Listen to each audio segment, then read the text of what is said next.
안녕하십니까. 더불어민주당 원내대변인 이재정입니다. 오전 현안 브리핑 4가지 내용으로 준비했습니다. 먼저 헌법재판소에서 처음 열리는 변론 준비 절차와 관련된 더불어민주당의 당부입니다. 국민이 주인된 대한민국임을 증명할 박근혜 대통령 탄핵 심판.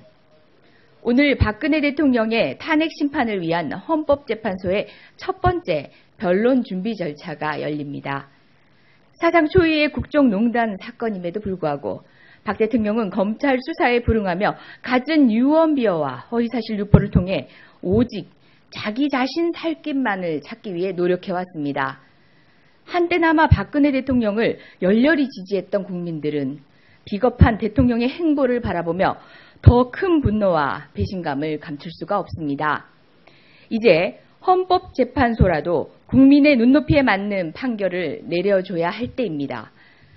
대한민국 헌법 1조 1항에 명시된 바와 같이 대한민국의 주인인 국민의 뜻에 부합하는 상식적인 헌법재판소의 판단을 기대합니다. 헌법재판소는 앞으로 갈 길이 멀지만 가용 역량을 모두 동원하여 가급적 빠른 시일 내에 혼돈에 빠진 대한민국을 정상화시킬 수 있도록 노력해 주실 것을 당부드립니다.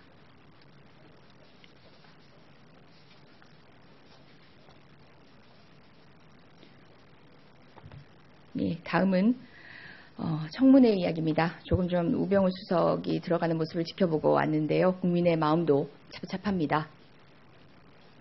박근혜 게이트를 둘러싼 각종 의혹을 밝혀낼 마지막 청문회 핵심 증인들 반드시 출석해야 한다.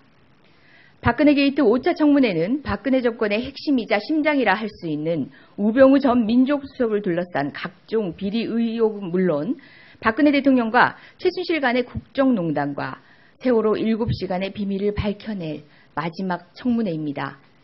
하지만 박근혜 대통령과 부역자들은 일말의 양심조차 없이 오직 진실 은폐를 통해 끝까지 국민의 뜻을 거스르려고 하고 있습니다. 최순실은 사전에도 없는 단어를 내세우며 불출석을 예고했습니다. 지난 수십 년간 박근혜 대통령을 모셨다는 문고리 3인방 역시 뻔뻔한 자세로 불출석하겠다고 합니다.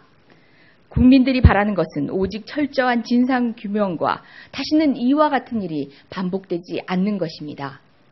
국민의 뜻을 거스르면서까지 무엇을 위해서 버티는 것입니까? 지금 당장 피하자며 버틸 수 있어도 진실은 감춰지지 않습니다. 반드시 밝혀질 것입니다. 국정조사가 끝이 아닙니다. 재판 과정까지 남아있습니다. 무엇보다 역사가 남아있습니다. 현명한 대한민국 국민은 다시는 박근혜 정권과 같은 무도한 정권이 들어서는 것을 용납하지 않을 것입니다. 다음은 황교안 권한대행에 대한 공무원 기강에 대한 당부입니다. 대통령 꿈꾸는 황교안 권한대행 고위 공무원 기강이나 되잡기를. 탄핵 소추된 박근혜 대통령을 대신한 황교안 권한대행의 각종 월권 속에 고위 공무원들 역시 성추행과 비위로 몸살을 앓고 있습니다. 온 국민을 충격 속에 빠뜨린 칠레 주재 외교관의 미성년자 성추행 사건은 물론 고용노동부 1급 공무원의 부하 직원 성희롱 사건, 각종 음주사고 및 뇌물수수 등 국민들은 고위 공직자들의 잇따른 일탈과 범죄에 대해 경악을 금하지 못하고 있습니다. 대통령 권한대행은 현상이라도 제대로 유지하면 다행입니다. 고위 공무원 일탈조차 제대로 잡지 못하면서 도대체 무슨 일을 하겠다는 것입니까? 연일 대통령 꿈꾸며 인사권 남용과 항제 의전에만 몰두하는 황교안 권한대행에게 촉구합니다. 국민 앞에 겸손하고 직분에 맞는 공직사회가 될 수 있도록 고위 공무원들의 기강부터 되잡으십시오. 그게 지금 대행이 해야 할 일입니다. 국민이 원하는 대행의 모습입니다. 제발 국민부터 생각하십시오.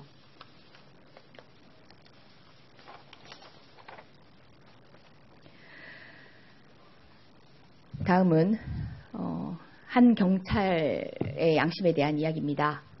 경찰 양심 일깨워준 UN 특별보고관에게 감사하다는 전직 경찰관의 고백. 마이나 키아의 UN 특별보고관은 대한민국 경찰이 보낸 편지 한 통에 대해 이른 크리스마스 선물이라며 극찬했습니다. 편지의 주인공은 지난해 1월 키아의 특별보고관 한국 방문 당시 통역을 맡았던 전직 경찰관 임보영 씨입니다. 임 씨는 키아의 특별보고관의 편지를 통해서 경찰 지휘부가 시민의 생명보다 정권의 체면을 살리는데 더 관심을 두고 있으며 이미 부패하고 정치화된 조직에서 사다리를 타고 올라가기보다는 조직 바깥에서 압력을 가해 변화하는 방법을 찾는 것이 경찰 개혁을 위해 더 필요한 일이라 생각해 떠나기로 결심했다고 밝혔습니다. 자신의 모든 것을 포기한 채 국민을 위한 새로운 길을 선택한 임 씨의 용감한 선택에 다시 한번 찬사를 보냅니다. 그리고 임 씨의 고백을 보는 15만 경찰의 마음이 어떨지 경찰 수뇌부는 누구보다 잘 알아야 할 것입니다. 예, 제가 4가지라고 했는데요. 하나가 더 남았습니다. 마지막입니다.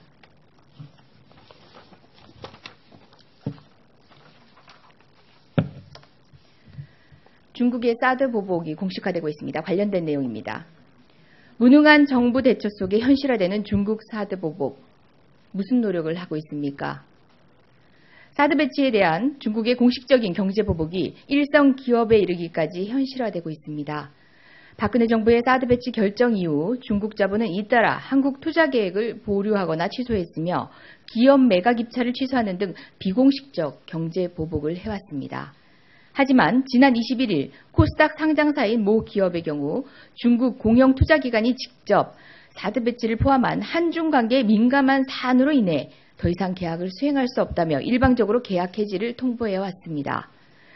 중국 국영기업이 직접 사드 배치를 공식적으로 언급하며 계약 해지를 일방적으로 통보했다는 것은 앞으로 공식적인 경제 보복의 신호탄이라는 예측이 높아지고 있습니다.